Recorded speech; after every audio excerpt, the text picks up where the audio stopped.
Hi, Mark. Considering the squad that you have compared to that of Pakistan's T20 squad, what are your takeouts, both negative and positive, after the three T20s? Thank you. I think there are a lot of positives. I mean, guys like Aiden, the way that he's batted, he wasn't even really meant to be in the squad as well. So him coming through has been great. I think the partnership that him and Janneman have formed has been very good, as we saw yesterday. Lazard Williams has been fantastic, just the way that he's bowled and the way that his energy is on the field. In the previous game, not this last one, the one before that, the way Sisanda came back showed a lot of character as well. So yeah, I mean, there's been a lot of guys who have done a lot of good things. The negatives, obviously, the losses. When we've been put under immense pressure, we haven't really responded in the way that we know that our players can. I understand that that they're not used to being attacked like they probably have been, at this level, which can be intimidating, as we saw yesterday. We got a bit rattled. We didn't stick to the plans that we had spoken about. We weren't as smart as what we should have been with regards to where we were bowling and where we were putting our fielders as well, and we were sort of just chasing the ball the entire time. Sorry, don't know who that was. So yeah, there's a couple of good positives, but yeah, obviously, you want to try and keep winning as well. But yeah, we've been in meetings the whole of this morning with individuals and trying to grow their games as well, and trying to get a positive attitude going into tomorrow's game. Fidos, followed by Ken. If I can just remind everyone to please mute your monitor as soon as your question is done. Thank you. Thanks. Hi, Boucher. I don't know how much of the media you're consuming at the moment, but there has been an article questioning selection, and I suppose people always talk about selection, but basically pondering about a provincial kind of bias in your selection. I don't know if you've seen that and if you have a response to that, but also could you talk to us a little bit about the way that you've made selections? And I guess the big one is why someone like Kyle Verreynne hasn't played. No, first of all, I've been watching media, so this is a surprise to me.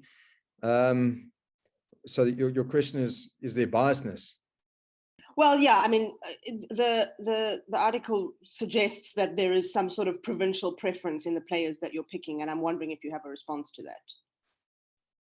No, well, I don't know how to answer that. There's no political bias. I want to win a game of cricket, so I'm selecting guys who, first of all, as selectors, we select. I'm one of 4 selectors. And we go about selecting guys from a squad that's been selected for us to try win a game of cricket. With regards to Kyle, Kyle was selected as a backup wicketkeeper to Heinrich Klaasen. And if there was an issue with one of our top 3, then Vian Libbe was selected to take over those positions. We lost the opening batter, which we replaced with Aiden Markram, and our number 3, which is Rassie. He got injured, as we know, and Vian Libbe came into that position. So, we select as selectors. We sat down. We were in Joburg for 2 long days selecting teams and who's backup to who. And Vian Libbe was selected as the backup guy to that number 3 position. So that's the reason why he's been playing. I understand Carl had a very good one-day game in his last game, but yeah, I mean, that's one-day cricket, and T20 is a bit different. So that is the reason why Vian Libbe was selected. Thanks, Dad.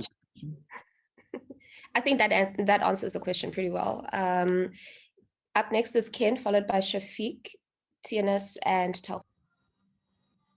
Hi, Mark. Yeah, just I don't think anyone seriously thinks there's provincial bias, but just on the balance of the side, though, because there have been a few sort of question marks over someone like Andile Paklakwayo, for instance, not bowling at all. And Heinrich sort of intimated last night that it's almost like he's not being considered as a bowler at the moment. Could you just talk to us about the difficulties you're facing at the moment in terms of balancing the side, and why we get strange things like Paklakwayo basically just playing as a batsman? Look, he's not playing as a batter, he's playing as an all-rounder. I've said, especially after the England series in Cape Town, that you know, we can't go into a T20 game with 5 bowling options. It unfortunately doesn't work, with certain guys on certain nights find it difficult, and you need backup for that as well. So, you know, having all-rounders as an option is always nice. And, you know, I think in the side at the moment, we've probably got, 7 bowling options, which is nice. So the previous match where Andile didn't bowl, we bowled really well. And we used the guys who were bowling really well. So that's probably the reason why he didn't bowl. You know, our captain's got options, and he's got to make a call on the nights or on the day what options he wants to go with. That can change from time to time. Yesterday, we sort of got ourselves into a position where we weren't picking up wickets, and maybe we decided to go death fairly early. So there are certain guys who that is their game. You know, a guy like Sisanda, Lazard Williams, they're very good death bowlers. So, you know, he probably decided to go with those guys at that specific time of the game to try and make it difficult for those guys to score.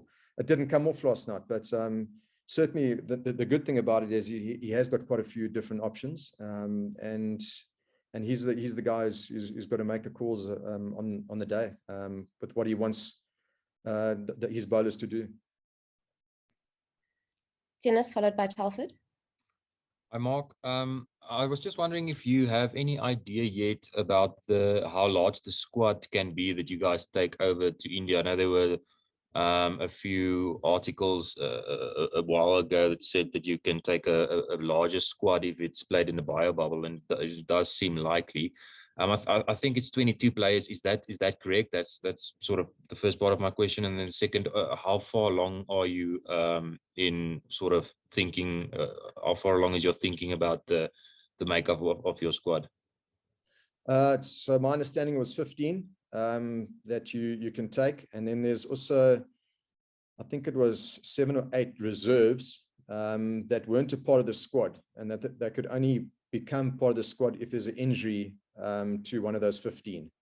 So it is as per usual. With regards to the makeup of our squad at the moment, yeah, guys are starting to put their hands up, and you know, that's nice headaches to have. I think we've probably got in our minds probably about 22 players that we're looking at the moment. You know, not to say that that's the door shut completely for anyone. Now, as we've seen this series, things can happen very quickly in 1 or 2 games of cricket. Guys put up their hands and sort of shake the tree, which is a good thing. It's good to have good competition for a World Cup squad. There's still a long way to go, and I think we're going into countries where it's probably going to be more realistic with what the conditions we're going to be getting in India as well. So that stands us in good stead to judge players on how they play in those conditions. And see how they respond to putting up their hands for World Cup selection. Telford? How's it, Mark? I'm interested to know how you bring a side back from what happened last night. You know, you could say, well, it was just a hell of a world-class innings, but of course you've got to go and face the same oak at the same ground in the same conditions 2 days later. How do you manage that, and just so that they can move forward from that? Yeah, I think first of all, just having a look at, I mean, we went from an absolute high, 3 days ago to last night. So I think the realization that it's T20 cricket, and when things go bad, it can go really bad and look really bad. And it was. I mean, I'm not making excuses. Last night, you know, I don't even know if we'd have got 230 if we would have won that game. We looked completely rattled when we had ball in hand, when we were put under pressure. But as quickly as that can happen, it can change around again. And I think that's the sort of attitude that we've been trying to drill into the guys' heads, that, you know, yesterday was a bad day, but 2 days ago was a very good day. So if we arrive with the right attitude and control what we can control, which is attitude, the intensity, the energy that we bring, yes, it's execution on the night, which is obviously very important, or on the day that's very important. Things can turn around very quickly. So, you know, it is a young group of guys as well. So, you know, I talk about opportunities all the time. There are opportunities out there. And as long as the energy is right, then they're giving themselves the best chance to go out and win a game of cricket. So, although very disappointing last night, you know, we've been in meetings the whole day today with individuals, and there seems to be sort of sense of like, we weren't up to scratch last night, and we really want to try put it right. So that's good signs for me, and all I can ask for as a coach. Thank you, Mark. After Telford is Kanyiso, followed by Morgan. Good afternoon, Mark. This Vian Luba point that you've raised is very interesting, and which is what has led to my question. Are you able to just break down the metrics of why Vian is batting at 3 ahead of Kyle when Kyle is through the season has just batted better? Are you just able to take us through those metrics, please? Well, as I said, this is a selection that was made, when is it? Just right directly after the T20 competition. So the computers are brought out, the stats were brought out, the way that we want to go forward with our brand of cricket that we want to play, nice and positive and aggressive cricket. And a decision was made collectively with all the guys that they felt that Vian was a guy that we wanted to give an opportunity to bat in that top order. Kyle, as I said, he's done well, and he's growing as an individual as well. We've sort of looked at a couple of parts of his game that we feel he can really add to and become a world-class performer in all 3 formats, and that's something that we are working towards. But the decision was made collectively amongst our selection group that is the guy that was back up to that number 3 spot, and that is the reason why when there was an injury, he stepped in. And yeah, that is the decision that is made collectively. Morgan? Hi, Mark. Mark, with Duan Olivier having signed with Gauteng for next season, is he the kind of guy that you'd like to get back into the Proteas setup? He was in phenomenal form when he decided to take up that Colpack contract, and it's such a waste of talent to only play 10 test matches. Yeah, look, I think there's a lot of things that needs to happen in order for him to be even considered. I think he's got to show, first of all, form, playing at franchise level. We can't judge him from what he's done in the past or judge him for what he's done overseas. He's got to come back into our system. He's got to perform properly at this level. The dynamics of him coming into the culture as well. If he's going to show good attitude, show good energy, the players are happy to include him in their squads again. There's a whole lot of different dynamics that we've got to look at as a management team. But certainly, yeah, I mean, first things first, get back into our system, start performing, and start ticking those boxes before anything else happens. Last 2 questions, the Stuart, followed by TNS. Hi, Mark. Just on South Africa's fielding, I asked Heinrich about this last night as well. Seems to have been a real drop in standard there, and it was something you made mention of after the second test in Pakistan as well. What's being done to address it, and what has been sort of highlighted as the problems in that particular department? Yeah, we are pushing the guys so hard when we have training sessions, and what's frustrating is that the guys are pulling off some unbelievable catches. The intensity is brilliant. Yeah, last night, I mean, just the tone from the start. I mean, I think it was a second over where we just gave away runs. It wasn't good. There's no excuses. It's just, we got to have better energy when we get into the field. We've shown in pockets what we can do as a fielding side. I think in that first T20 game, the energy was brilliant. How do we replicate that? We need guys to stand up, and these are the sort of questions that we are asking players. That like, why is the intensity not always where it should be, and the energy not where it should be? Because it's there when we're busy training. It's almost like we get onto the field and we take a step back, and that's what we are trying to address at the moment. And those are the conversations we're having. I think fielding as well can be a confidence thing. So if we start taking 1 or 2 good catches, the work's been put in behind doors, then hopefully we can turn it around very quickly, because we need to. We're not fielding at the standards that South African cricket is used to at the moment. And it is definitely something that we are addressing, and something that we need to change. I think fielding as well is largely about attitude. So if the attitudes are good, I think the fielding will get complemented by that as well. Finally, TNS. Mark, I was just wondering if you've had another discussion with AB de Villiers yet, and is the door still open for him to possibly make a return and push for a World Cup squad, the place in the World Cup squad? I haven't had a conversation with him of late. I did chat to him before he went over to the IPL.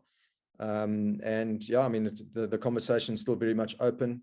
being the person that he is, he wanted to, you know, perform very well at the IPL to prove to himself and everyone else that, you know, he's still very much a key figure in world cricket, and can dominate at that level. And then I said to him, you know, you go do your thing, whatever, and then I'll give you a shot towards the back end of the IPL and see where you are. So that's where we are at the moment with him. Thank you very much, everybody, for joining us. I'll make the recording of this presser available in the next 10 or 15 minutes. Have a great afternoon, and we'll chat to you guys tomorrow. Thank you. Thanks, Mark. Good luck.